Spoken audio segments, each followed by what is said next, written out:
अस्सलाम वालेकुम। आज हम बात करेंगे हार्डवेयर इंटरप्ट्स की। हार्डवेयर इंटरप्ट्स क्या होती हैं, उनको हम किस तरह से प्रोसेस करते हैं, इन सारी चीज़ों को आज हम डिस्कस करेंगे। लास्ट लेक्चर में हमने जो देखा था, हमने सॉफ्टवेयर इंटरप्ट्स को देखा था और हमने देखा था कि आईबीटी टेबल के थ्रू हम इंटरप्ट्स को हैंडल करते हैं। उसमें एक इम्पॉर्टेंट चीज़ जो थी कि हमारे पास टोटल 256 इंटरप्ट्स थी और उन 256 इंटरप्ट्स के अगेंस्ट हमारे पास सारी इंडेक्सिंग जो है वो आईबीटी टेबल के अंदर मौजूद थी और उसकी हेल्प से जो है हम उनकी सर्विस रूटीन्स के ऊपर जाते थे। जो सॉफ्टवेयर इंटरप्ट्स हमने देखी थी वो थी 10H, 16H, 21H और इस तरह की चीज़ें। उन्हीं 256 इंटरप्ट्स में से कुछ इंटरप्ट्स को हम हार्डवेयर इंटरप्ट्स कहते हैं। वो कौन सी होती हैं वो अभी हम देखते हैं। सबसे पहले जो भी कोई इंटरप्ट आपको हार्डवेयर से रिसीव होती है वो कोई ना कोई सिग्नल होता है या कोई ना कोई आपके पास कोई डिवाइस होती है जो बाहर से आपको सिग्नल भेज रही होती है कि अब इस चीज़ को प्रोसेस करने का टाइम है। कोई प्रिंटर है, कोई पोर्ट है, कोई भी चीज़ है। तो अब यहाँ पर हमारे पास एक चिप यहाँ पर इंस्टॉल्ड है, वो है प्रोग्राम इंटरप्ट कंट्रोलर। ये एक चिप होती है और इस चिप का काम क्या होता है कि जो हार्डवेयर के सिग्नल्स हैं उनको आपको बताना है कि किस तरह से मैनेज करना है इंटरप्ट की सूरत में। अब यहाँ पर जो हम IBM PC का बात करते हैं तो ये PIC बोर्ड, जो PIC चिप है, ये जो चिप है इसके साथ अटैच होती हैं 7 सिग्नल वायर्स कह लें, ठीक है। इसके कुछ एक्सटेंशन वेरिएंट्स भी आते हैं जिसमें हम कहते हैं कि हमें 16 सिग्नल्स रिसीव हो सकते हैं और जो तमाम के तमाम सिग्नल्स हैं उनका कोई ना कोई स्पेसिफिक पर्पस होता है। तो हमारे जो इस टाइम इम्पॉर्टेंट जो हम इस कोर्स में देख रहे होंगे वो ये होंगे IRQ0 एंड IRQ1। ये दो सिग्नल्स हैं जो हम ज़्यादा इनको हम देखेंगे। IRQ stands for interrupt request, ठीक है। और जो आपके पास इंटरप्ट रिक्वेस्ट 2, 3, 4, 5, 6 हैं, ये बेसिकली पोर्ट से रिलेटेड हैं और इस तरह की कोई ना कोई और एक्टिविटी से रिलेटेड है, कोई फ्लॉपी से रिलेटेड है। तो हमारा फ़िलहाल ये कोर्स कंटेंट का पार्ट नहीं है। हम जो इस प्लेलिस्ट में कवर करेंगे वो ये 2 सिग्नल्स होंगे, ठीक है। जिसमें से जो पहला सिग्नल है इंटरप्ट रिक्वेस्ट 0, IRQ0, ये टाइमर रिलेटेड है कि हमें एक स्पेसिफिक पॉइंट ऑफ टाइम के बाद ये सिग्नल रिसीव होता है। इसको कैसे रिसीव होता है ये हम अभी आगे जाकर इसी वीडियो में देखेंगे। और जो IRQ1 है वो बेसिकली कीबोर्ड रिलेटेड है, ठीक है, कि हमारी की कोई प्रेस हुई है जो हमने आगे प्रोसेस करनी है, ठीक है। तो जब से ही आप कीबोर्ड की कोई भी की प्रेस करते हो तो आपको एक सिग्नल रिसीव होता है इस PIC बोर्ड के ऊपर, वो है IRQ1 का सिग्नल, और फिर उसके अगेंस्ट आप एक स्पेसिफिक काम परफॉर्म करते हैं। अब यहाँ पर जो IRQ0 है, this is the highest priority request. जैसे ही IRQ0 आएगी तो उसको हमने सबसे पहले सबसे हाई प्रायोरिटी पे हैंडल करना होता है। फिर IRQ1 की उससे ज़रा लो प्रायोरिटी है, फिर 2 की, फिर 3 की एंड ऑनवर्ड्स, ठीक है। तो हाईएस्ट प्रायोरिटी 0 की है और अगर आप लोएस्ट इसकी टर्म में बात करें तो आपके पास लोएस्ट प्रायोरिटी किसकी है, IRQ7 की है। तो होता क्या है कि आपके बोर्ड के ऊपर एक सिग्नल आया, लेट्स सपोज IRQ1 के ऊपर एक सिग्नल आया, ठीक है। उस सिग्नल के थ्रू एक इंटरप्ट जनरेट हुई। अभी हम आगे देखते हैं कि कौन सी इंटरप्ट इसके अगेंस्ट जनरेट होनी चाहिए। तो आपके पास IRQ1 आया, उसके अगेंस्ट एक इंटरप्ट जनरेट हुई, प्रोसेसर के अंदर उस सिग्नल को या उस प्रोसेसिंग को किया जा रहा है, ठीक है। तो जब तक ये चीज़ हैंडल हो रही है या उसका जो ISR सर्विस रूटीन चल रही है IRQ1 के अगेंस्ट, तब तक क्या होता है कि इससे जितनी भी नीचे वाली प्रायोरिटी वाली सिग्नल्स होते हैं उन्हें स्टॉप कर दिया जाता है कि अभी एक काम हो रहा है। जब तक ये काम कंप्लीट नहीं होता उससे लो प्रायोरिटी वाला कोई काम हम हैंडल नहीं करेंगे। हाँ, लेकिन IRQ1 से ज़्यादा प्रायोरिटी किसकी है, IRQ0 की। तो अगर कोई ऐसी इंटरप्ट रिक्वेस्ट आती है जो 0 से आ रही है तो हम उसको हैंडल करेंगे। अब उसको कैसे हैंडल करेंगे कि अभी फ़िलहाल ये सारा कुछ पॉज हुआ हुआ है, लाइक आप कोई भी मज़ीद सर्विस नहीं आप इनपुट ले रहे, तो यहाँ पे लेट्स सपोज IRQ2 के ऊपर एक रिक्वेस्ट आ जाती है तो ये वेट करेगी अनटिल अनलेस ये वाला जो प्रोसेस है वो ख़त्म हो जाता है। उसके बाद लेट्स सपोज एक और रिक्वेस्ट आ गई है, वो है 0। अब ये प्रोसेस चल रहा था, हमारे साथ ही 0 की भी रिक्वेस्ट आ गई है। क्योंकि ये हाई प्रायोरिटी की रिक्वेस्ट है तो हम इसको पहले डील करेंगे। तो हम इस प्रोसेस को टर्मिनेट कर देंगे, और टर्मिनेट से मुराद है कि उसे स्टॉप कर देंगे थोड़ी देर के लिए, बाद में रिज्यूम कर लेंगे, लेकिन फ़िलहाल स्टॉप करेंगे। और पहले जो प्रायोरिटी हाई प्रायोरिटी वाली इंटरप्ट आई हुई है, अब मैं इसको इंटरप्ट इसलिए कह रही हूँ क्योंकि एक इंटरप्ट में ऐप होती है, ठीक है। तो इस रिक्वेस्ट को हम पहले हैंडल करेंगे। तो ये क्या हो गया कि इसको हमने टर्मिनेट कर दिया, या आप कह सकते हो इसको हमने पॉज कर दिया, और उसके बाद हम जो हाई प्रायोरिटी वाली आई थी उसको हम प्रोसेस कर रहे हैं, और उसके साथ साथ उसके नीचे वाले जितने होंगे वो स्टॉप हुए होंगे। तो जैसे ही ये फिनिश होगी तो ये अपने से नीचे वाले ऑप्शंस को ओपन कर देगी, और हम इसको रिज्यूम कर लेंगे। और फिर जब ये ख़त्म होगी तो हम इसके नीचे वाले तमाम ऑप्शंस को ओपन कर देंगे। अब जैसे ही ओपन हुए, अब इसका जो रेड वाला रिक्वेस्ट आ रही थी, IRQ2 आ रही थी, वो वेटिंग पोजीशन में थी। अब इसकी टर्न है कि ये इम्प्लीमेंट होगी, तो फिर ये प्रोसेस में जाएगी और अपने नीचे वाले तमाम जिनकी लो प्रायोरिटी है उन्हें स्टॉप कर देगी कि ये कोई रिक्वेस्ट यहाँ पे अब नहीं आ सकती जब तक कि ये वाला प्रोसेस ख़त्म नहीं हो जाता। और जैसे ही ख़त्म होगा तो वो क्लियर हो जाएगा। अब आपको बेसिक सा समझ आ गया कि जो एक बोर्ड है जिसके थ्रू हमें बाहर से सिग्नल्स रिसीव हो रहे हैं, जिसको हम हार्डवेयर के सिग्नल्स कह रहे हैं, और उनके अगेंस्ट कोई ना कोई काम हो रहा है, ठीक है। वो हार्डवेयर की इंटरप्ट्स हैं जो जनरेट हो रही हैं।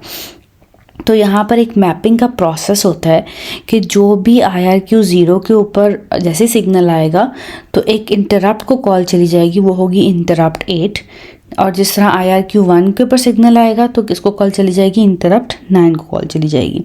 और ऑनवर्ड्स करते करते IRQ7 है उसके अगेंस्ट इंटरप्ट F को कॉल चली जाएगी। तो 8 से लेकर F तक की जो इंटरप्ट्स हैं, जो हम कहते थे कि हमारे पास 256 इंटरप्ट्स हैं, उनमें से 8 से लेकर जो F तक के इंटरप्ट्स हैं वो हार्डवेयर की इंटरप्ट्स हैं, ठीक है, क्योंकि वो किसी न किसी सिग्नल के अगेंस्ट इम्प्लीमेंट हो रही होती हैं। तो जैसे एक स्पेसिफिक टाइम के बाद IRQ0 आएगी तो इंटरप्ट 8 कॉल चली जाएगी। जब कोई यूज़र की प्रेस करेगा तो IRQ1 आएगी और इंटरप्ट 9 को कॉल चली जाएगी। इंटरप्ट 9 को कॉल चली जाने से क्या मुराद है कि वो IVT टेबल में जाएगा, इंटरप्ट 9 का ऑफसेट सेगमेंट उठाएगा और उसके अगेंस्ट जो सर्विस रूटीन लिखी हुई है वो इम्प्लीमेंट हो जाएगी, ठीक है। अब ये जो हार्डवेयर की इंटरप्ट्स हैं, एक यहाँ पे मैं एक चीज़ क्लियर करना चाहती हूँ कि हमने लास्ट टाइम सॉफ्टवेयर की इंटरप्ट्स पढ़ी थी, ठीक है। उसमें जो इंटरप्ट 10H थी, ठीक है, यहाँ बच्चे अक्सर कंफ्यूज कर जाते हैं कि जो इंटरप्ट A है या इसको इंटरप्ट 10 कह रहे होते हैं। तो ये जो इंटरप्ट A या इंटरप्ट 10 इन डेसिमल टर्म्स अगर बात करें तो ये हार्डवेयर की इंटरप्ट है। और अगर इंटरप्ट 10H मतलब हैग्स की बात कर रहे हैं तो वो बायोस की सर्विस है, वीडियो मेमोरी की, और वो एक सॉफ्टवेयर इंटरप्ट है। तो इसको आपने इसमें कंफ्यूज नहीं करना। अच्छा, उसके बाद अब हम देख लेते हैं कि हमने इनको किस तरह से आगे प्रोसीड करवाना है। तो इस सबसे पहले जो हम सब चीज़ देख रहे होंगे वो होगा कि हम अपने कीबोर्ड को देखते हैं कि कीबोर्ड किस तरह से प्रॉपरली वर्क करता है, ठीक है। तो जैसे ही यूज़र कोई की प्रेस करेगा तो IRQ1 आ जाएगी, और उसके अगेंस्ट जो हमने इम्प्लीमेंटेशन करनी है वो है इंटरप्ट 9 की इम्प्लीमेंटेशन। इस सबसे पहले कि हम इसको फर्दर डिस्कस करें, कीबोर्ड को डिस्कस करें, एक छोटा सा इम्पॉर्टेंट काम है जो हमें यहाँ पे डिस्कस करना है, वो है पोर्ट्स, ठीक है। पोर्ट्स क्या होती हैं अभी देखते हैं। आपके पास जो आपकी रैम होती है, हमने ये बिल्कुल स्टार्टिंग में अगर आप नोट्स को देखोगे तो उसमें लिखा हुआ है कि ये मेमोरी है और साथ एक IO डिवाइसेस लिखी हुई थी यहाँ पे कि वहाँ की भी अटैचमेंट अवेलेबल होती है जो बसेस के साथ, ठीक है। अब ये जो मेमोरी है ये आपकी रैम है जिसे हम अभी तक देखते आए हैं, और आपकी रैम का साइज़ क्या होता है 1 MB 1 मेगाबाइट, ठीक है। तो उसको एड्रेस करने के लिए हमें एक एड्रेस बस में कितनी स्पेस चाहिए होती है 20 बिट्स की। फाइन, हम कह रहे हैं कि यही एड्रेस बस जो है हमारी एक और मेमोरी के साथ भी अटैच है, और इस मेमोरी को हम कहते हैं पेरिफेरल मेमोरी। पेरिफेरल मेमोरी हमें हेल्प आउट करती है जो हमारी डिवाइसेस हैं उनके ऊपर से डेटा को एक्सेस करने के लिए, ठीक है। अभी हम इसको देखते हैं कि किस तरह से ये डिटेल में एक्सेस कर रही होती हैं चीज़ों को। तो ये भी एक मेमोरी ही है, ठीक है। इससे भी हम चीज़ों को एक्सेस कर सकते हैं, रीड कर सकते हैं, इस पर राइट भी कर सकते हैं, ठीक है। तो उसके लिए थोड़ी सी जो इंस्ट्रक्शन सेट है हमारा थोड़ा सा डिफरेंट हो जाएगा। IBM PC के आर्किटेक्चर में ये दोनों अलग अलग मेमोरीज़ हैं, कुछ आर्किटेक्चर्स में इनको कंबाइन भी रखा जाता है। अब ये जो पेरिफेरल मेमोरी है इसका साइज़ होता है 64 KB, that means that is equivalent to almost a segment, okay. तो अगर इसका साइज़ 64 KB होता है तो इसको एड्रेस करने के लिए हमें कितनी बिट्स चाहिए होंगी? हमें 16 बिट्स चाहिए होंगी इस कंप्लीट को एड्रेस देने के लिए। और क्योंकि एड्रेस बाइट्स का साइज़ 20 बिट्स होता है तो हम उनमें से जो लोअर 16 बिट्स होती हैं वो इस काम के लिए इस्तेमाल कर रहे होते हैं, जो हायर 4 बिट्स होती हैं वो इस्तेमाल नहीं होती सिंपली जब हम पेरिफेरल मेमोरी को एक्सेस कर रहे होते हैं। अब पता कैसे लगेगा कि हम इस मेमोरी को एक्सेस कर रहे हैं या इस मेमोरी को एक्सेस कर रहे हैं? तो हम इसमें कोड में थोड़ा सा डिफरेंस आता है। इससे पहले ये जो पेरिफेरल मेमोरी है इसको अगर मैं ओपन करूं तो आपको कुछ इस तरह से नज़र आएगी, ठीक है। यहाँ पे टोटल कितनी साइजिंग है? टेट्रा F तक, मतलब 64K की बाइट्स अवेलेबल हैं। अब जो 0 बाइट है इसको हम कहते हैं कि ये 0 पोर्ट है, ठीक है। ये एक तरह से हम पोर्ट्स कह रहे होते हैं इन्हें। ये 1 बाइट जो है वो फर्स्ट पोर्ट है, 2 बाइट जो है वो सेकंड पोर्ट है, एंड सो फोर्थ आगे। तो हमारी कुछ पोर्ट्स हैं जो बड़ी इंपॉर्टेंट है, हम आगे जाके देखेंगे। 20 है, 21 है, 64 है, इनको हम किस तरह से इस्तेमाल कर रहे होते हैं, 60 को भी इस्तेमाल कर रहे होते हैं। तो ये जो पोर्ट नंबर हम इसे कहते हैं, ठीक है। ये 0 पोर्ट नंबर है, 1 पोर्ट नंबर है, और ये जो एक पोर्ट होती है वो 1 बाइट की होती है। इसका मतलब इसके ऊपर 8 बिट्स अवेलेबल होती हैं और ये मुख्तलिफ डिवाइसेस से अटैच होती हैं। स्पेसिफिक पोर्ट्स स्पेसिफिक डिवाइसेस के लिए होती हैं, उनसे डाटा रीड करने के लिए होती हैं। अब लेट्स सपोज हमने एक की प्रेस की, ठीक है, तो एक स्पेसिफिक पोर्ट नंबर होगा कीबोर्ड का जिसके ऊपर उस की प्रेस की कुछ इन्फॉर्मेशन रखी जाएगी, ठीक है। हम फिर उस इन्फॉर्मेशन को एक्सेस करेंगे। तो जब हमने इन मेमोरी से, इस पेरिफेरल मेमोरी से रीड या राइट करना होता है तो उस केस में हम कुछ इस तरह की इंस्ट्रक्शंस का इस्तेमाल करते हैं। अब आपके पास यहाँ पर सबसे पहले लिखा हुआ है इन आउट इंस्ट्रक्शंस, इन्हें हम कहते हैं। इन से मुराद क्या है कि हम जो है बेसिकली पोर्ट से डाटा रीड करना चाह रहे हैं, ठीक है। अब पोर्ट यहाँ पर ये चीज़ लिखी हुई है ना, this is the port number. आप इसको पेरिफेरल मेमोरी का एड्रेस भी कह सकते हो, लेकिन ये एक पोर्ट नंबर है जिसको हम स्पेसिफिकली कह रहे हैं कि ये एड्रेस है, ये एक पोर्ट नंबर है। 2 is a port number, 3 is a port number, ठीक है। तो ये 21 हेक्स जो है ये एक पोर्ट नंबर है। अगर मुझे इस पोर्ट नंबर से डेटा को रीड करना है और रीड करके मुझे वो डेटा कहाँ लेकर आना है? रजिस्टर में लेकर आना है, AL रजिस्टर में लेकर आना है। तो जो इनकी कमांड या इनकी इंस्ट्रक्शन होगी वो आपके प्रोसेसर को बताएगी कि अब मुझे पेरिफेरल मेमोरी से रीड करना है, मुझे नॉर्मल मेमोरी से रीड नहीं करना। नॉर्मल मेमोरी से जब हम रीड करते हैं तो हम मूव के इंस्ट्रक्शंस का इस्तेमाल करते हैं, ठीक है। तो यहाँ पर हम किसका इस्तेमाल कर रहे हैं? इनका इस्तेमाल कर रहे हैं। और यहाँ अगर आप थोड़ा सा गौर से देखो तो पोर्ट नंबर हमने डायरेक्ट लिखा हुआ है। जब हम किसी नॉर्मल मेमोरी से एक्सेस करते थे तो उसके गिर्द हम स्क्वायर ब्रेसेस लगाते थे, ठीक है, ताकि हम उसकी वैल्यू को रीड कर सकें। लेकिन जब हम पोर्ट नंबर की बात करेंगे तो उस केस में हम स्क्वायर ब्रेसेस नहीं लगाते। तो ये जहन में आपने रखना है, ठीक है। इन करेंगे, AL करेंगे, तो अब इस पोर्ट नंबर, दैट मीन्स यहाँ पे करके कोई नंबर 21 होगा, ठीक है। उस 21 पोर्ट के ऊपर जो भी वैल्यू पड़ी होगी वो वैल्यू उठ के कहाँ आ जाएगी? AL रजिस्टर के अंदर, और फिर आप उसको इस्तेमाल कर सकते हैं। अब यहाँ पर थोड़ा सा और चेंज है कि जो तो पोर्ट नंबर्स आप 1 बाइट में लिख सकते हो, मतलब आप 2 हेक्सा डिजिट्स के साथ मेंशन कर सकते हो, उनको आप सिंपली ऐसे एक्सेस करते हो। लेकिन जो पोर्ट नंबर्स बड़ी हैं, ठीक है, बड़ी होने से मुराद ये है कि जो पोर्ट नंबर्स 1 बाइट के अंदर नहीं आ सकती, उसका जो एड्रेस है वो 1 बाइट के अंदर नहीं आ सकता, ठीक है। तो उसको एक्सेस करने का थोड़ा सा सिंटेक्स डिफरेंट है। सिंटेक्स कैसे डिफरेंट है कि हम एक और रजिस्टर का इस्तेमाल करते हैं जिसे हम कहते हैं DX। DX आपका डेटा रजिस्टर भी होता है, इसको हम डेस्टिनेशन रजिस्टर भी कहते हैं, ठीक है। तो हम इस रजिस्टर का इस्तेमाल करते हैं, इसमें उस पोर्ट नंबर को स्पेसिफिकली मेंशन करते हैं जो 1 बाइट से ज़्यादा है, ठीक है। मतलब 378 जो है वो हम 1 बाइट के अंदर नहीं लिख सकते, तो हम उस पोर्ट नंबर को इस DX रजिस्टर में रखते हैं। और जब हम अब ये कमांड चलाएंगे ना, तो ये एक वैलिड कमांड है। अब आप यहाँ पर कंफ्यूज मत होइएगा कि जी डेस्टिनेशन और जो सोर्स है वो तो दोनों डिफरेंट साइजेस से ताल्लुक़ रखते हैं, तो ऐसा कुछ नहीं है। जब हम इन की कमांड इस्तेमाल कर रहे हैं तो इन की कमांड के साथ आप यहाँ पर इस तरह से चीज़ को मेंशन कर सकते हैं। और होगा क्या, इस एड्रेस पर जो वैल्यू होगी वो आएगी, कहाँ आ जाएगी, AL के अंदर आ जाएगी, क्योंकि ये एक पोर्ट नंबर को रिप्रेजेंट कर रहा है। ठीक है, उस पोर्ट नंबर के ऊपर जो भी वैल्यू पड़ी होगी वो वैल्यू आपको कहाँ मिल जाएगी, AL रजिस्टर में मिल जाएगी। तो अब अगेन वही बात है कि this is your destination and this is your source, वो फॉर्मेट वही है, पहले वाला डेस्टिनेशन है, दूसरा वाला सोर्स है। तो ये तो पैटर्न हो गया कि हमें पेरिफेरल मेमोरी से रीड कैसे करना है। अगर सिंगल बाइट के अंदर उसका पोर्ट नंबर आ जाता है तो ऐसे सिंपली रीड कर लो। अगर डबल बाइट की ऑप्शन ज़रूरी है तो हम उसके लिए एक रजिस्टर मस्ट यूज़ करेंगे, वो है DX रजिस्टर। अगर हमें उस मेमोरी के ऊपर राइट करवाना है तो उसके लिए हम आउट की कमांड इस्तेमाल करते हैं। अब हमने राइट करवाना है तो डेस्टिनेशन क्या बनेगी, पोर्ट नंबर, जिस पोर्ट नंबर पे आपने राइट करवाना है। और आपने जो राइट करवाना है उस वैल्यू को आप कहाँ लिख रहे होगे, AL के अंदर। तो AL के अंदर जो भी वैल्यू होगी वो जो है वो आपके पोर्ट नंबर 21 के ऊपर जाकर राइट हो जाएगी। यहाँ पर ये दोनों चीज़ें कंबाइन हैं, इसमें स्पेस आनी थी। अब अगर लेट्स सपोज हमारी बाइट नंबर से बड़ा है, 1 बाइट से बड़ा पोर्ट नंबर है, तो अगेन हम DX रजिस्टर का इस्तेमाल करेंगे, उसमें उसका पोर्ट नंबर ऐड करेंगे और फिर हम आउट की कमांड इस्तेमाल करेंगे।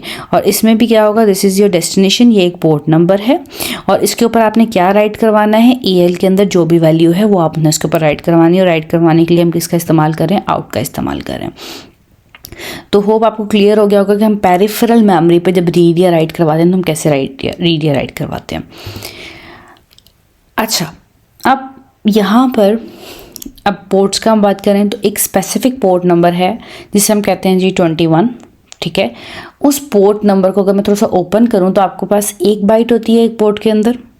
तो उस 1 बाइट के अंदर आपके पास 8 बिट्स अवेलेबल होती हैं। जो पोर्ट नंबर 21 है और 20 है, ये दोनों जो हैं वो PIC से रिलेट करती हैं। 20 को हम थोड़ा आगे जाकर देखेंगे। जो 21 है वो ये करती है कि उसकी हर बिट इसके एक एक सिग्नल को रिप्रेजेंट कर रही होती है। ठीक है, अब एक एक सिग्नल को रिप्रेजेंट करने से क्या मुराद है कि अगर तो मैंने यहाँ पर 0 लिखा हुआ है तो मैं IRQ को इनेबल कर रही हूँ। अगर यहाँ पर मैंने 1 लिखा होता तो वो डिसेबल हो जाता है। इसी तरह अगर मैं इसको यहाँ पे 1 कर दूँगी तो इसका मतलब है कि ये कीबोर्ड को मैं डिसेबल करूँ। डिसेबल से क्या मुराद है कि अब कीबोर्ड का सिग्नल मुझे रिसीव ही नहीं होगा। ठीक है, तो ये हमारे पेरिफेरल का कुछ डेटा होता है मेमोरी का जो हमें इन्फॉर्म करता है कि हमें ये वाली काम अब करना है, ये वाला काम नहीं करना। तो हम इसको भी देखते हैं कि किस तरह से वर्क कर रहा होता है। तो लेट्स सपोज मुझे अपने कीबोर्ड को डिसेबल करना है कि मतलब यूज़र जो मर्ज़ी की प्रेस कर ले लेकिन मुझे कोई भी स्क्रीन पर आउटपुट या कुछ भी चीज़ नज़र ना आए। तो उस काम के लिए मुझे क्या करना होगा, पोर्ट नंबर 21 के अंदर जाकर इस स्पेसिफिक बिट को अगर मैं 1 कर दूंगी तो मेरा कीबोर्ड डिसेबल हो जाएगा। ठीक है, अब जब ये काम करना है तो उसके लिए हमें इन और आउट की इंस्ट्रक्शंस का इस्तेमाल करना पड़ेगा। तो अगर मैं यहाँ पर लिखती हूँ इन AL, 21, that means port number 21 पे जाओ। ठीक है, और उसके ऊपर जो भी वैल्यू पड़ी हुई है वो वैल्यू उठाकर मुझे कहाँ ला के दे दो, AL रजिस्टर में। उसके बाद AL रजिस्टर को मैं और कर रही हूँ 2 के साथ। अगर मैं 2 के साथ और करूँगी तो AL की बाकी तमाम बिट्स जो हैं वो सेम रह जाएंगी, लेकिन जो आपकी लीस्ट सिग्निफिकेंट से 7 वाली बिट होगी, मतलब जो इस तरफ को अगर हम बात करें तो सेकंड लास्ट बिट होगी, उसको मैं क्या कर दूंगी, 1 कर दूंगी और फिर उस AL की वैल्यू को उठाकर उस पोर्ट नंबर पर रख दूंगी। तो बाकी तमाम की तमाम वैल्यू सेम रहेंगी। कहाँ चेंज आएगा इस पोर्ट नंबर के ऊपर, यहाँ पर आ जाएगा 1। बाकी सेम क्यों रहेंगी, क्योंकि हमने और ऑपरेशन से काम किया हुआ है। तो हमने उस पोर्ट से वैल्यू उठाई, AL में रखी, AL में उस स्पेसिफिक जगह के ऊपर 1 रख दिया और उसके बाद उस AL की वैल्यू को वापस आउटपुट कर दिया पोर्ट नंबर 21 के ऊपर। तो अब 1 इसके ऊपर मौजूद है, इसका मतलब 1 से मुराद है कि ये मैंने कीबोर्ड को डिसेबल कर दिया। तो जैसे ही ये कोड रन होगा इसके बाद आपकी कोई की जो है वो काम नहीं करेगी, इवन एस्केप भी काम नहीं करेगी। तो आपको प्रोग्राम को प्रॉपर्ली या तो क्लोज कर दो या कंप्यूटर को रीस्टार्ट कर दो। तो इस तरह के काम करोगे तो फिर आपकी कीबोर्ड दोबारा इनेबल हो जाएगी, या फिर आप कोड ही के अंदर कुछ टाइम बाद जो है वो इनेबल का कोड लिख दो तो थोड़े टाइम के लिए वो स्टॉप होगा, कोई और काम परफॉर्म होगा और फिर वो दोबारा इनेबल हो जाएगा। तो अब यहाँ पर ये काम था, हम जो पोर्ट्स को मैनिपुलेट करते हैं। अच्छा, अब हमने कीबोर्ड का देख लिया कि जो कीबोर्ड जो है वो पोर्ट नंबर के थ्रू हम उसको इनेबल या डिसेबल या IRQ जो 1 है वो डील करती है कीबोर्ड को, ठीक है। जो हमने सॉफ्टवेयर इंटरप्ट देखी थी कीबोर्ड की, हमने कहा था कि हम मूव AH,0 करते हैं, ये एक सर्विस है, ठीक है। जब हम इंटरप्ट 16H करेंगे तो यहाँ पर मुराद ये है कि जो यूज़र है उससे हम इनपुट रिक्वायर कर रहे हैं, हम उससे कह रहे हैं कि कोई की प्रेस करो, ठीक है। वो वेट करता है कोड जब तक कोई की प्रेस नहीं होती, और जैसे ही वो की प्रेस होती है तो उस की जो आस्की वाली होती है उसको हम कहाँ रख देते हैं, AL रजिस्टर में, और फिर AL के थ्रू हम उसके ऊपर काम परफॉर्म कर सकते हैं।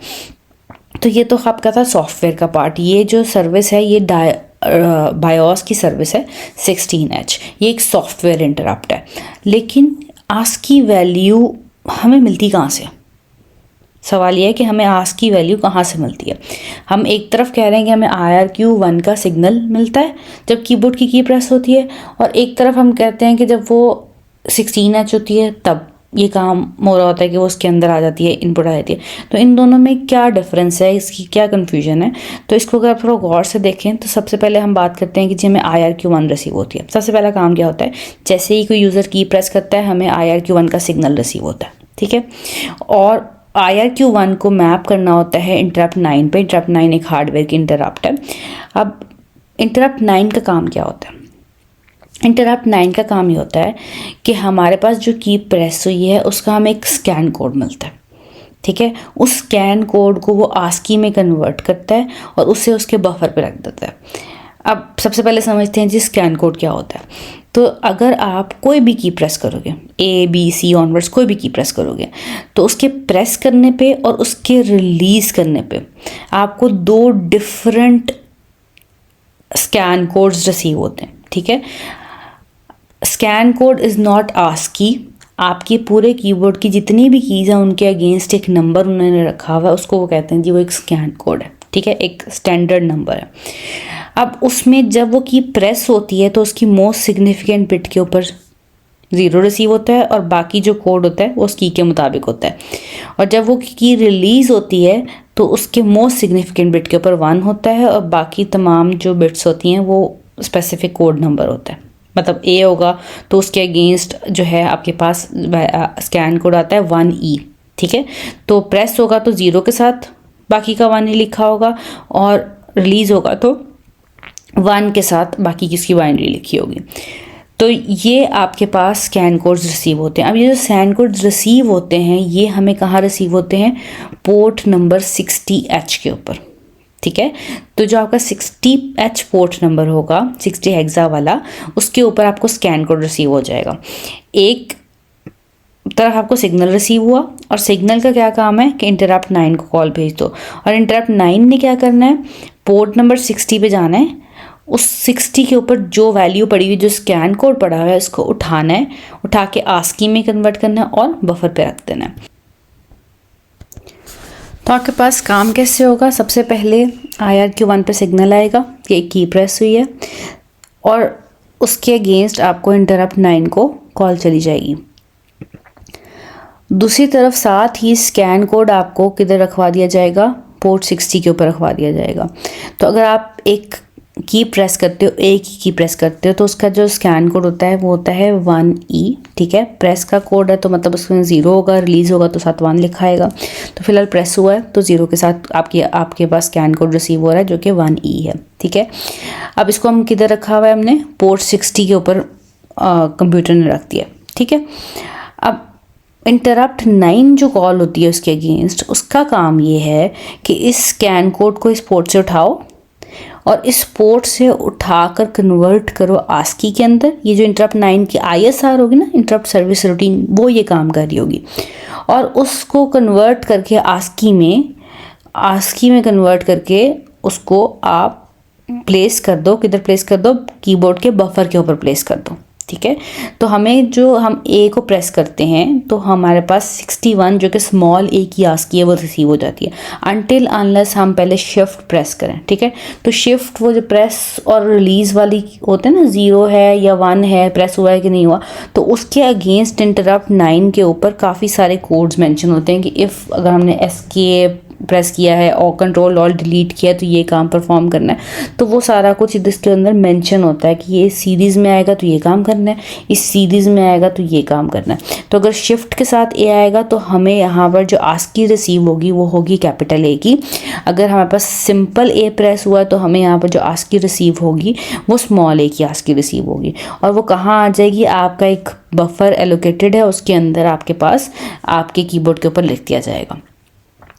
अब ये तब तक वैल्यू गेट नहीं होगी जब तक आप कोड के अंदर इंटरप्ट 16H को कॉल नहीं भेजते। ठीक है, जब आप AH0 से की का वेट करोगे और 16H से जब कॉल भेजोगे तो इस बफर से ये वैल्यू उठाई जाएगी और उठा के कहाँ आ जाती है? AL रजिस्टर के अंदर। तो अब आपको AL रजिस्टर के अंदर क्या मिल जाएगा? 61 जो कि आस्की है स्मॉल a की। तो ये कुछ इस तरह से आपकी जो की है वो प्रोसेस होती है। अब यहाँ पर हम एक कोड लिखेंगे और ये कोड क्या कर रहा होगा? ये कोड ये कर रहा होगा कि जब हम यहाँ पर ये काम करते हैं ना कि हमें पोर्ट पे एक वैल्यू रिसीव होती है, ठीक है, और उसको हमने आस्की में कन्वर्ट करना है। एक्चुअली में तो इंटरप्ट 9 का ये काम है, लेकिन क्योंकि हम इंटरप्ट्स को हुक कर सकते हैं, अपनी मर्ज़ी का काम करवा सकते हैं, तो हमें अगर डिफ्रेंशिएट करना हो कि कौन सा शिफ्ट प्रेस हुआ है, अगर आप शिफ्ट की आस्की वैल्यू देखो तो बेशक वो शिफ्ट लेफ़्ट वाला परफॉर्म हुआ है या शिफ्ट राइट वाला परफॉर्म हुआ है, तो दोनों की आस्की सेम होती है, लेकिन दोनों का स्कैन कोड डिफरेंट होता है। तो आप हार्डवेयर लेवल पर जाकर बता सकते हो, क्योंकि आप असेंबली जानते हो, कि शिफ्ट लेफ़्ट प्रेस हुई है या शिफ्ट राइट प्रेस हुई है। जब आपको इस लेवल पर जाना है तो आपको किस इंटरप्ट को हुक करना है? इंटरप्ट 9 को हुक करना है, जिसकी मदद से आप इस पोर्ट से वैल्यू गेट करोगे और उसके बाद आप उसके मुताबिक बता सकते हो कि कौन सा वाला स्कैन कोड आया था। जो स्कैन कोड्स हैं उनके लिए आपको इंटरनेट पर टेबल्स मिल जाएंगे जिनमें आपको सारे जो हैं वो स्कैन कोड की वैल्यूज़ या इवन अक्सर कीबोर्ड की पिक्चर्स भी होती हैं जिनके ऊपर स्कैन कोड्स मेंशन होते हैं। तो ये आपको कोई याद करने की ज़रूरत नहीं है, ये बेसिकली अगर एग्ज़ाम पॉइंट ऑफ व्यू से आता है तो गिवन होते हैं। तो अब मैं बात करते हैं कि हमें डिफ्रेंशिएट करना है कि शिफ्ट लेफ़्ट परफॉर्म हुआ है, शिफ्ट राइट परफॉर्म हुआ है। तो उस काम के लिए सबसे पहले तो हम हुकिंग करेंगे, जो हमने लास्ट लेक्चर में भी देखा था कि जब हमें हुक करना होता है तो हम अपनी सब रूटीन को IVG टेबल के अंदर प्लेस कर देते हैं, उसका ऑफसेट और उसका सेगमेंट। और CLI और STI करने से क्या मुराद होता है कि इस दौरान कोई इंटरप्ट ना आए। अगर इस दौरान कोई इंटरप्ट आएगी तो हो सकता है हमने खाली ऑफसेट अपडेट किया हो, सेगमेंट ना किया हो, तो वो किसी रैंडम जगह के ऊपर सर्विस रूटीन को कॉल चली जाएगी, तो वो एक डेंजरस चीज़ है। तो हम उसको इकट्ठा काम करना चाहते हैं, जिसकी वजह से हम CLI और STI को लिखते हैं। तो ये हमने हुक कर लिया, हमने अपनी सर्विस रूटीन से इसको हुक कर लिया। तो जब भी इंटरप्ट 9 कॉल होगी, इंटरप्ट 9 कब कॉल होगी? जब कोई यूज़र की प्रेस करेगा तो उसको IRQ1 का सिग्नल रिसीव होगा, उसके अगेंस्ट इंटरप्ट 9 कॉल हो जाएगी। तो हमारे इस कोड को कॉल चली जाएगी और हमारे इस कोड में हमने करना क्या है? हमने पोर्ट नंबर 60 से वैल्यू उठानी है, ठीक है, क्योंकि 60 के ऊपर हमें पता है स्कैन कोड आता है। स्कैन कोड को उठाना है और चेक करना है क्या वो 2A तो नहीं है। 2A किसका स्कैन कोड है? शिफ्ट लेफ़्ट का स्कैन कोड है, ठीक है, कि वो प्रेस हुआ है। तो अगर तो ये नहीं है तो आप नेक्स्ट कंपैरिजन करोगे, अगर है तो स्क्रीन के ऊपर क्या प्रिंट कर रहे हो? L, कि शिफ्ट लेफ़्ट परफॉर्म हुआ है। अगर वो 36 से मैच होता है, ये जो 36 है ये स्कैन कोड है शिफ्ट राइट का, तो इससे मुराद ये है कि आप स्क्रीन के ऊपर राइट प्रिंट कर दोगे। तो ये जो काम है पोर्ट नंबर से वैल्यू गेट करके हम इसको डिफ्रेंशिएट कर सकते हैं कि शिफ्ट लेफ़्ट परफॉर्म हुई है, शिफ्ट राइट परफॉर्म हुई है। इस सब के बाद आपको एक सिग्नल भेजना है PIC बोर्ड को कि मैंने अपना काम कर लिया है। जब हमने बात की थी कि हम लो प्रायोरिटी वाले सिग्नल्स को स्टॉप कर देते हैं, ठीक है, तो अब इसकी इम्प्लीमेंटेशन को ही उसे बताना होता है कि ये प्रोसेस कंप्लीट हो चुका है। अब जो उससे नेक्स्ट लो प्रायोरिटी वाली भी जो सिग्नल्स आ रहे हैं, IRQs आ रहे हैं, उनको रिसीव कर लो, ठीक है। तो उसके लिए हम ये लाइन ऑफ कोड लिखते हैं और ये क्या करता है, पोर्ट नंबर 20 के ऊपर हम 20 ही हेक्सा रखवा देते हैं, जिससे जैसे ही 20 पोर्ट के ऊपर 20 आता है तो आपकी जो बाकी नीचे वाली मेमोरी होती है उसको फ्री कर दिया जाता है, या सिग्नल्स को फ्री कर दिया जाता है कि वो इनपुट ले सकते हैं, ठीक है। तो जो ये काम परफॉर्म करना होता है, दिस इज़ इम्पॉर्टेंट। ये आपके पास एंड ऑफ इंटरप्ट का सिग्नल है और आपको तमाम की तमाम हार्डवेयर इंटरप्ट्स को जब भी आप हुक करोगे तो आपको ये सिग्नल भेजना होगा, अदरवाइज़ PIC बोर्ड को नहीं पता लगेगा कि ये मेरा काम परफॉर्म हो गया। जब हम नॉर्मल इंटरप्ट्स को हुक करते हैं, मतलब 10H को हुक कर रहे हो या किसी भी और 0 को हुक कर रहे हो, तो उस केस में आपको एंड ऑफ इंटरप्ट का सिग्नल नहीं भेजना है, वो सॉफ्टवेयर के इंटरप्ट्स हैं। लेकिन जो 8 से लेकर F तक के इंटरप्ट्स हैं, उनमें आपको अगर हुक करना है तो ये वाला सिग्नल भेजना है। उसके बाद आपने अपने जो भी रजिस्टर्स हैं उन्हें पॉप करना है और iret की कमांड चला देनी है, जिससे आप नॉर्मली उस इंटरप्ट के सर्विस से वापस आ जाओगे। अब यहाँ पर इस कोड में हमने एक इन्फिनिट लूप की हेल्प से इसे पॉज करके रखा था कि जब तक कोई की नहीं आती, जब तक कोई स्कैन कोड नहीं आता, तब तक ये काम चलता रहे, ठीक है। अब यहाँ पर जो मसले मसाइल हैं, वो मसले मसाइल ये हैं कि इंटरप्ट 9 का क्या काम था, उसने स्कैन कोड उठाना था और उसको ASCII में कन्वर्ट करके बफर पे रखना था। तो हमने तो इसमें से कोई काम नहीं किया, हमने ना तो ASCII में कन्वर्ट किया ना बफर के ऊपर रखा। तो हम बेसिकली यहाँ पर एक तरह से कीबोर्ड की जो बफर तक पहुँचने की एक्सेस है वो बंद कर रहे हैं। जो हमने स्टार्ट में एक्सेस बंद की थी वो हमने सिग्नल को डायरेक्टली बंद किया था, ठीक है। यहाँ पर हम उसकी एक तरह से एक्सेस बंद कर रहे हैं कि अब मैंने बफर में कोई एलिमेंट जा ही नहीं रहा, कन्वर्ट ही नहीं हो रहा ना, हमने अपने ओरिजिनल ISR को तो कॉल ही नहीं जा रही। तो ये थोड़ा सा गलत काम है, इसको हम अभी करेक्ट करते हैं। लेकिन आप इससे पावर का अंदाज़ा लगा सकते हैं कि अगर हमें कोई स्पेसिफिक कीज़ को स्टॉप करना हो कि हमारी ये की नहीं चलनी चाहिए, ठीक है, तो उसको आप स्कैन कोड की हेल्प से स्टॉप कर सकते हैं कि वो बफर तक जाए ही ना, ठीक है। अब यहाँ पर हम देखते हैं कि जब हमने अपना काम कर लिया है तो हमें एक्चुअली में ओरिजिनल ISR का काम भी होना चाहिए था, ठीक है। फाइन, हमें गेस करना था कि शिफ्ट लेफ्ट है या शिफ्ट राइट है, लेकिन ओरिजिनल ISR को कॉल जानी चाहिए। जब हमने ओरिजिनल ISR को कॉल भेजनी है, उस प्रोसेस को हम कहते हैं जी इंटरप्ट चेनिंग, ठीक है। यहाँ पर ये एक और कोड है, इसमें इसने यहाँ पर लिखा हुआ है कि जब तक एस्केप प्रेस नहीं होता, तो ये एस्केप प्रेस करो भी तब भी आप स्टॉप नहीं कर पाओगे, क्योंकि एस्केप की जो ASCII है वो जो है वो बफर में जा ही नहीं रही, क्योंकि हमने उसको जो है वो हुक किया हुआ है, लेकिन हमने ओरिजिनल ISR को कॉल नहीं भेजी। जब आप ओरिजिनल ISR को कॉल भेजते हो तो उस फिनोमेना को हम कहते हैं जी इंटरप्ट चेनिंग, ठीक है। और ये हम काम कैसे करते हैं, हम एक लेबल रख लेते हैं जिसे हम कहते हैं जी ओल्ड ISR। ये लेबल हमारे पुराने ऑफसेट और सेगमेंट को सेव करवाएगा जो आपके IBT टेबल के ऊपर पड़ा हुआ था। हुक करने में हम उसे ओवरराइट कर देते हैं, ठीक है। हमने उसे ओवरराइट करने से पहले उसकी प्रीवियस वैल्यूज़ को सेव करवा देना है और फिर जंप फार की हेल्प से हम अपने ओरिजिनल ISR को भी कॉल भेज सकते हैं। तो अब क्या होगा, यहाँ पर अगर आप देखो तो ये जो स्टेप्स हैं ये क्या कर रहे हैं, आपके IBT टेबल को एक्सेस कर रहे हैं और उसकी वैल्यूज़ को लेबल के ऊपर रखवा रहे हैं। तो पहले आपका जो ऑफसेट है, ठीक है, 9x4 के ऊपर आपका जो है वो ऑफसेट पड़ा होगा, ऑफसेट उठा के ओल्ड ISR में रख दिया और ओल्ड ISR +2 के ऊपर क्या रख दिया, सेगमेंट रख दिया। किस चीज़ का ऑफसेट सेगमेंट, 9 का जो प्रीवियस ऑफसेट सेगमेंट था IBT टेबल के अंदर। उसके बाद आपने उसको हुक किया, ठीक है। अब जब आप हुक करोगे तो जब कोई आपके पास की प्रेस होगी तो आपके पास KB ISR के अंदर कॉल आ जाएगी, शिफ्ट लेफ्ट और राइट आप गैस कर लोगे। जब आप ये काम परफॉर्म कर दोगे तो अब आपने ओरिजिनल ISR को कॉल भेजनी है, ठीक है। तो ये जो एंड ऑफ इंटरप्ट वाला काम है और जो IRET वाला काम है, ये दोनों काम ओरिजिनल ISR कर रही होगी, तो आपको यहाँ पर ये मेंशन नहीं करना है, इसलिए ये कमेंटेड है यहाँ पे कि ये यहाँ पर अब लिखने की ज़रूरत नहीं है। ओरिजिनल जो जब कॉल भेजी जाएगी तो ये उसका काम है इम्प्लीमेंट करना, ये अब आपका काम नहीं है, ठीक है। तो आप जंप फार की हेल्प से आप CS:old ISR को कॉल भेज दोगे, और यहाँ पर फार से अब क्या मुराद होता है कि इससे आपका ऑफसेट सेगमेंट उठेगा, CS और IP अपडेट होगा और उस जगह पे कॉल चली जाएगी जहाँ पर ओरिजिनल ISR थी। अब यहाँ पर स्टिल एक इशू है, वो इशू ये है कि ओरिजिनल ISR को कॉल चलेगी, ठीक है, लेकिन अब हर दफ़ा तो नहीं हमें ये काम करना कि अगर जो भी की प्रेस होगी पहले वो हमारे फंक्शन में आएगी, फिर उसके बाद जो है वो ओरिजिनल ISR को जाएगी, और जब हमारी फाइल बंद हो जाएगी तो एक तरह से हम उसे स्टिल पॉइंटर को डैंगलिंग पॉइंटर बनाकर जा रहे हैं कि मतलब अगर कोई नई फाइल आएगी तो वो ओवरराइट कर देगी, मे बी ये कोड सारा ओवरराइट हो जाए, ठीक है। तो हमें इसके लिए प्रॉपरली जो इंटरप्ट्स हैं उन्हें अनहुक करना भी आना चाहिए। तो जब हमने अनहुक करना होता है तो हम वही काम करेंगे, हमारे पास ओल्ड ISR के अंदर लेबल पड़ा हुआ है।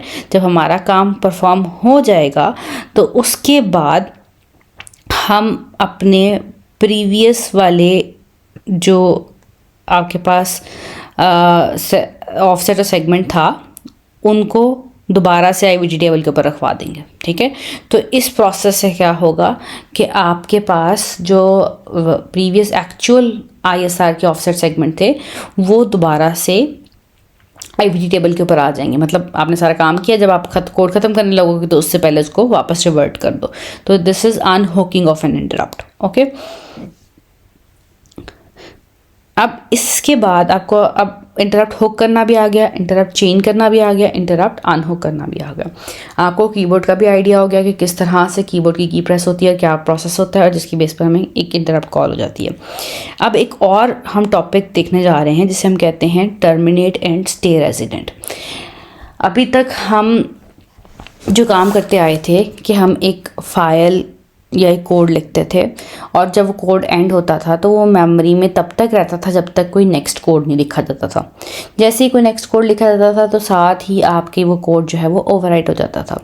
तो उसको हम कहते हैं कि हमारा प्रोग्राम प्रॉपरली टर्मिनेट हुआ और वो बाद में मेमोरी का पार्ट नहीं रहेगा, और हमें कंसर्न भी नहीं है इस चीज़ से। लेकिन जब हम इंटरप्ट्स को हुक करते हैं और हम चाहते हैं कि हमारा प्रोग्राम बंद भी हो जाए, तब भी आपका प्रोग्राम रैम के अंदर रहे और परफॉर्म करता रहे, हमारी रिक्वायरमेंट के मुताबिक परफॉर्म करता रहे, तो इस काम के लिए हम इस प्रोसेस को हम कहते हैं कि हम प्रोग्राम को टर्मिनेट करने के साथ साथ स्टे रेजिडेंट भी करवाना चाह रहे हैं। अगर आप अपनी रैम को देखो तो उस रैम के बिल्कुल स्टार्टिंग के अंदर आपके पास IVT टेबल पड़ा होता है। उसके बाद कुछ एरिया होता है जो रिजर्व्ड होता है बायोस की सर्विस के लिए, सर्विस रूटीन्स पड़ी होती हैं, कमांड पड़ी होती हैं, ये सारा कुछ रिजर्व्ड है। आपका ये वाला एरिया है यहाँ से ऑनवर्ड, जिसको हम कहते हैं ट्रांजिएंट प्रोग्राम एरिया, यहाँ पर आपका कोड लिखा जाता है, ठीक है। और ये जो एक पॉइंटर है, ये पॉइंटर स्पेसिफिकली बताता है कि यहीं से कोड आएगा, और जैसे कोड ख़त्म होगा ये पॉइंटर वापस आ जाता है। तो आप जब कोड लिखते हो तो कोड यहाँ पर इम्प्लीमेंट होता है, और जब कोई पॉइंटर होता है वो एंड पर पॉइंट कर रहा होता है, ठीक है।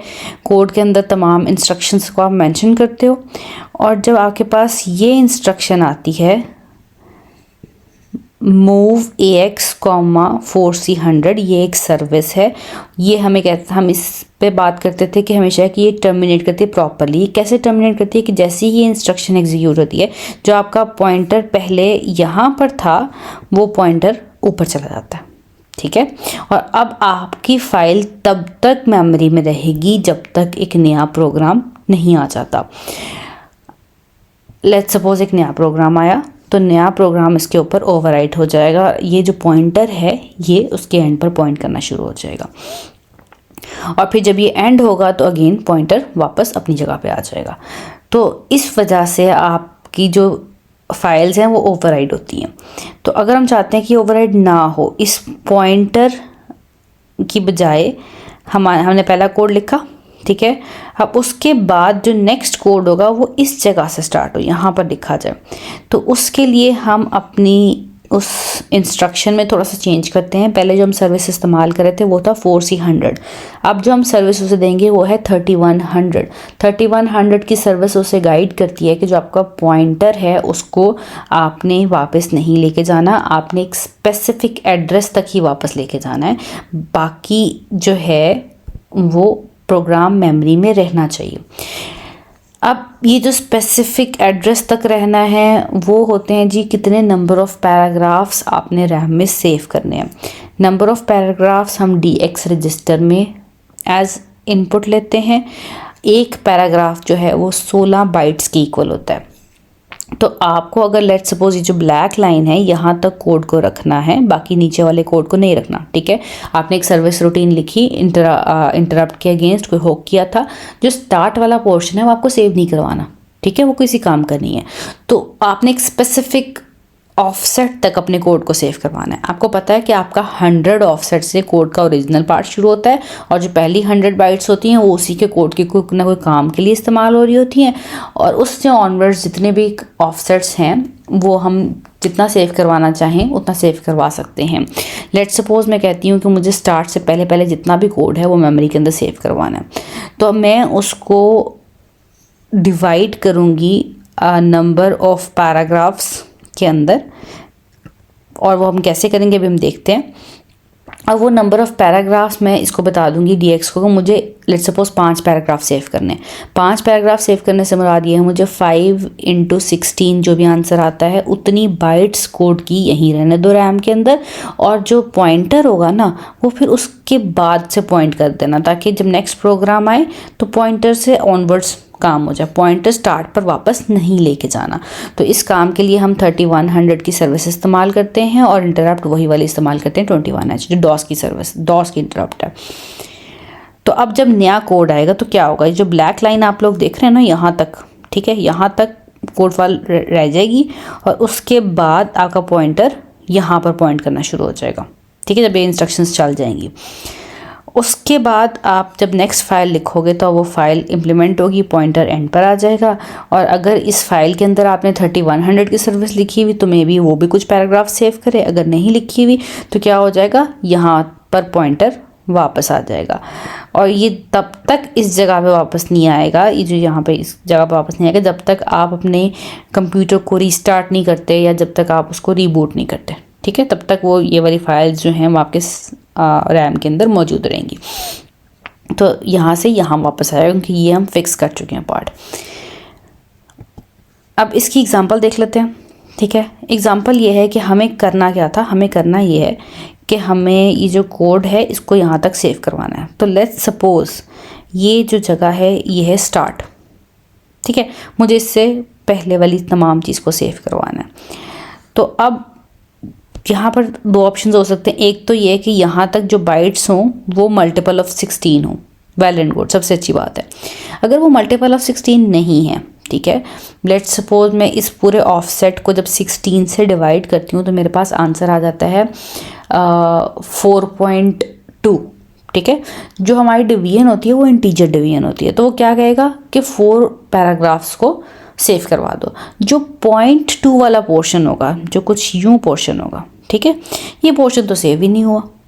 तो इस 0.2 के पोर्शन को सेव करवाना बहुत कंपलसरी है। उसकी रीज़न ये है कि मे बी यहाँ पे आईरेट लिखा हो, ठीक है, या रिटर्न की कोई चीज़ लिखी हो, तो उसको वापस तो भेजना है ना उस जगह से, तो ये पोर्शन सेव करवाना ज़रूरी है। ओके, इसको एक एग्जांपल से समझ लेते हैं कि आपको जो है इस स्पेसिफिक जगह तक कोड को सेव करवाना है। तो लेट्स सपोज इसको हम कहते हैं कि ये स्टार्ट का लेबल है। इस स्टार्ट के लेबल का एड्रेस है 013F, ठीक है, 0 से ऑफसेट स्टार्ट हुआ होगा, 100 से हमारा एक्चुअल कोड स्टार्ट हुआ होगा और ऑनवर्ड्स हमें यहाँ तक सेव करवाना है, ठीक है। तो अगर मैं इसको डेसिमल में देखूँ तो ये है जी 319। अगर मैं 319 को 16 से डिवाइड करूँ, 16 से क्यों डिवाइड कर रही हूँ, क्योंकि हमारे पास एक पैराग्राफ जो है वो 16 बाइट्स का होता है, ठीक है। तो आंसर आता है 19.9। अब 19.9 से जो हमारी डिवीजन होती है वो होती है इंटीजर डिवीजन। तो डिवीजन में हमें क्या मिल रहा होगा, 19, हमें 0.9 नहीं मिल रहा होगा, ठीक है। तो हमें उस 0.9 को इग्नोर नहीं करना, हमें उस 0.9 की बजाय बेशक अगर हम एक्स्ट्रा मतलब स्टार्ट के आगे 2 लाइनें सेव कर लें ठीक है, आयरेट वगैरह नहीं घूमना चाहिए, मतलब प्रीवियस जो लाइंस हैं वो नहीं ख़त्म होनी चाहिए, वो ये ना कि वो मेमोरी में सेव ना रहे। तो उस काम के लिए हम क्या करेंगे, हम इस 319 के अंदर 15 को ऐड कर देंगे। एक सिंपल सी टेक्निक है। और जब अब इसको हम 16 से डिवाइड करेंगे तो हमें नेक्स्ट नंबर पॉइंट्स में मिल जाएगा, तो जो सेव होगा वो क्या हो जाएगा 20। तो इन शॉर्ट 20 पैराग्राफ्स जो हैं वो आपके कोड के सेव रह जाएंगे, और जो बाकी चीज़ें हैं वो अब जब नेक्स्ट कोड आएगा तो वो उसके ऊपर अपडेट हो जाएगा। तो हम इसको एग्जांपल के तौर पर देख लेते हैं। तो एग्जांपल में यहाँ पर जो ये कोड है ये हमें हेल्प आउट कर रहा है इस प्रोग्राम को यहाँ तक सेव करवाने के लिए, ठीक है। तो हम क्या कर रहे हैं, जो स्टार्ट है उस ऑफसेट को DX रजिस्टर को दे रहे हैं, ठीक है, और उस DX में 15 ऐड कर रहे हैं, जो हमें एग्जांपल में करना था कि इस ऑफसेट के अंदर हम 15 ऐड कर रहे हैं फॉर द सेफ साइड। और उसके बाद जब हम CL शिफ्ट राइट करेंगे तो इन शॉर्ट हम क्या कर रहे होंगे, DX को डिवाइड बाय 16 कर रहे होंगे। 4 दफ़ा शिफ्ट राइट करने से हम डिवाइड बाय 16 कर लेंगे। तो जो आपका आंसर होगा वो कहाँ आ जाएगा, DX रजिस्टर में। और इस सर्विस की डिमांड क्या थी कि DX रजिस्टर में नंबर ऑफ़ पैराग्राफ्स आने चाहिए। तो आपके पास नंबर ऑफ़ पैराग्राफ्स आ जाएंगे, और जब आप ये वाला काम करोगे तो आपके वो जो पैराग्राफ्स होंगे वो वहीं पर आ जाएंगे। पॉइंटर जो है उसके बाद तक अपडेट हो जाएगा, और जो नेक्स्ट कोड आएगा वो ऑनवर्ड्स उसके बाद लिखा जाएगा। तो आपका जो कोड है वो आपकी मेमोरी में रेजिडेंट रहेगा जब तक कि आप उसको कंप्यूटर को शट डाउन नहीं कर देते, ठीक है। तो ये आपका कॉन्सेप्ट है टर्मिनेट एंड स्टे रेजिडेंट का। इसके बाद एक लास्ट चीज़ रह गई है, उसे हम कहते हैं जी प्रोग्रामेबल इंटरवल टाइमर, ठीक है। जो हम IRQ0 की बात कर रहे थे कि जो IRQ0 होता है वो बेसिकली एक टाइमर की तरह एक्ट कर रहा होता है। तो और वो हर एक स्पेसिफिक टाइम इंटरवल के बाद कॉल हो जाता है ऑटोमेटिकली, और हाईएस्ट प्रायोरिटी होता है तो वो लाजमी कॉल होना मस्ट होता है। तो आपके पास एक फ्रीक्वेंसी होती है 1.19 मेगाहर्ट्ज़ की फ्रीक्वेंसी से एक स्पेसिफिक सिग्नल रिसीव हो रहा होता है, और वो कुछ कैलकुलेशंस परफॉर्म होती हैं, और कुछ इस तरह से आपके पास आउटपुट आती है कि जो आपका IRQ0 का सिग्नल है वो 1 सेकंड के अंदर ऑलमोस्ट 18 दफ़ा 18.2 टाइम्स जो है वो हमें IRQ0 रिसीव होता है, ठीक है। इन शॉर्ट अगर आप थोड़ा सा और आसान लफ्ज़ों में कहें तो हर 55 मिलीसेकंड के बाद आपको IRQ0 रिसीव होती है। तो इसके थ्रू आप अपने टाइमर्स को बड़ी इजीली इम्प्लीमेंट कर सकते हैं। अगर आप वहाँ पे एक काउंटर लगा दो उस टाइमर की इंटरप्ट में, टाइमर की इंटरप्ट कौन सी होगी, इंटरप्ट 8, क्योंकि जो इंटरप्ट 8 होगी वो IRQ0 से एसोसिएट होती है। तो इंटरप्ट 8 कॉल जाएगी, तो इंटरप्ट 8 के अंदर अगर आप वहाँ पे कोई काउंटर या कोई लेबल रख दो, और अगर वो काउंटर 18 दफ़ा इंक्रीमेंट हो गया तो आप कह सकते हो कि अब आपका 1 सेकंड परफॉर्म हो गया। तो इसके थ्रू आप क्लॉक्स को इम्प्लीमेंट कर सकते हो, ये सारा काम कर सकते हो। तो जो एग्जांपल है वो बहुत एक सिंपल सी एग्जांपल है। उस एग्जांपल में क्या है, उस टाइमर को बार बार इंक्रीमेंट किया जा रहा है, और इंक्रीमेंट किया हुआ जो टाइमर है कि जब भी IRQ0 आ रही है तो वो स्क्रीन के ऊपर 0, 1, 2 ऑनवर्ड्स प्रिंट हो रहा है। तो इसके लिए हम अगेन वही काम कर रहे हैं, सिंपली हम इंटरप्ट 8 को हुक कर रहे हैं, ठीक है। और ये इन्होंने टर्मिनेट एंड स्टे रेजिडेंट के थ्रू काम किया है कि बेशक आपका प्रोग्राम बंद भी हो जाए तब भी आपको स्क्रीन के ऊपर 0, 1, 2, 3 नज़र आ रहा होगा तो मुसलसल। और जो टाइमर की इंटरप्ट है वो कौन सी थी, इंटरप्ट 8, जिसको हमने हुक किया है। अब जब कॉल जाएगी तो हमारी इस वाली इंटरप्ट को कॉल चली जाएगी, और हम सिंपली क्या कर रहे हैं, एक लेबल के अंदर इंक्रीमेंट कर रहे हैं और उसको स्क्रीन के ऊपर प्रिंट करवाई जा रहे हैं। और ये एंड ऑफ इंटरप्ट का सिग्नल है, एंड देन आयरेट। असूलन यहाँ पर इसको इंटरप्ट चेनिंग करनी चाहिए, जो कि बेहतर अप्रोच है, ताकि हमारी टाइमर की बाकी चीज़ें जो हैं वो डिस्टर्ब ना हो। आप टाइमर और कीबोर्ड को कंबाइन भी इम्प्लीमेंट कर सकते हैं कि अगर कोई की प्रेस की है तो हमें ये वाला जो काउंटर है वो स्टार्ट हो जाए, अगर की रिलीज़ किया तो काउंटर बंद हो जाए। तो उसके लिए भी आप लेबल्स रख सकते हो, ऑन एंड ऑफ का लेबल रख सकते हो, बूलियन लेबल्स रख सकते हो। जो कीबोर्ड की इंटरप्ट या आपके जो इंटरप्ट 9 है जिस स्कैन कोड एक स्पेसिफिक आ रहा है उसके ऊपर चलना शुरू हो जाए, और जैसे ही इस दूसरा को स्कैन कोड आए या रिलीज़ का स्कैन कोड आए तो वो बंद हो जाए। तो इस दोनों को आप पैरेलली भी इम्प्लीमेंट कर सकते हो। याद रखिएगा टाइमर की जो प्रायोरिटी है वो हाई है as compare to keyboard. That's all for hardware interrupts. Next इंशाल्लाह जो हमारी लास्ट वीडियो होगी वो हमारी होगी मल्टीटास्किंग के ऊपर, टॉपिक के ऊपर होगी। तो इंशाल्लाह उसको भी जल्दी कवर करेंगे ताकि हमारी जो प्लेलिस्ट है वो टाइम से कंप्लीट हो सके। इसके अलावा अगर आपको कोई क्यूरीज़ हैं तो आप कमेंट्स में मेंशन कर सकते हैं, और काइंडली सब्सक्राइब कर दीजिएगा। Thank you so much. अल्लाह हाफ़िज़।